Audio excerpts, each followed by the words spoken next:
निश्चितपणे सन्मानजनक जागा महायुतीत आम्ही आरपीआयला दिलेल्या आहे, शिवसेनेला दिलेल्या आहेत आणि या शहरात आम्ही महायुती म्हणूनच पुढे जाणार।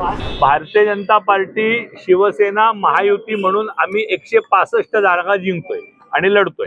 भारतीय जनता पार्टी ही या शहरातली आणि या राज्यातली आणि या देशातली सगळ्यात मोठी पार्टी आहे, किंवा जगातली मोठी पार्टी आहे। आज प्रभाग क्रमांक 24D मधून मला भारतीय जनता पार्टीने उमेदवारी दिली, त्याबद्दल मी माझ्या सर्व पक्षाच्या नेतृत्वाचं, आदरणीय देवेंद्रजींचं, चंद्रकांत दादा पाटलांचं, रविजी चव्हाणांचं, बावनकुळे साहेबांचं, या शहराचे नेते, केंद्रीय मंत्री मुरलीधर मोहोळ, माझे शहराचे अध्यक्ष धीरजजी घाटे आणि सर्व पार्टीचं मनापासून धन्यवाद मानतो की त्यांनी पुन्हा एकदा माझ्यासारख्या या सामान्य कार्यकर्त्यावर हा विश्वास दाखवला।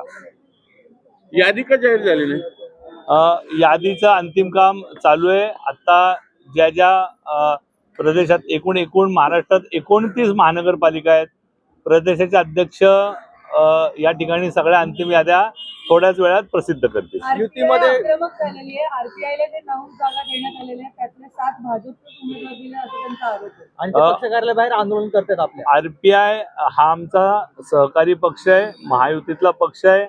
आदरणीय आठवले साहेब, आदरणीय देवेंद्रजी यांची अत्यंत सविस्तर चर्चा होऊन या जागा त्यांना देण्यात आलेल्या ज्या आहेत, हा आकडा तुम्ही कुठून काढला मला माहीत नाही, परंतु निश्चितपणे सन्मानजनक जागा महायुतीत आम्ही आरपीआयला दिलेल्या आहे, शिवसेनेला दिलेल्या आहेत आणि या शहरात आम्ही महायुती म्हणूनच पुढे जाणार। शिवसेनेला किती निवडणूक लढते, एकूण जागांवर भाजपने उमेदवार दिलेले आहेत?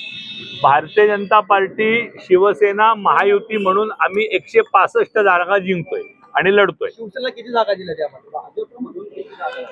आम्ही महायुती म्हणून लढतोय। भारतीय जनता पार्टी, आरपीआय आणि शिवसेना म्हणून एकत्रित आम्ही या निवडणुकीला सामोरं जातोय। आपण जे विभाजन अपेक्षित करता तसं विभाजन महायुतीत नाही। म्हणजे ते सुद्धा आपल्या चिन्हावर नाही, भारतीय जनता पार्टी भारतीय जनता पार्टीच्या चिन्हावर लढेल आणि शिवसेना शिवसेनेच्या चिन्हावर लढेल। निश्चितपणे याचा निर्णय आदरणीय देवेंद्रजी आणि एकनाथजींनी मिळून ठरवलाय आणि तो जो आकडा दोन्ही पक्षांना मान्य असेल त्या आकड्यांवरच त्यांचे उमेदवारी अर्ज भरले जातात।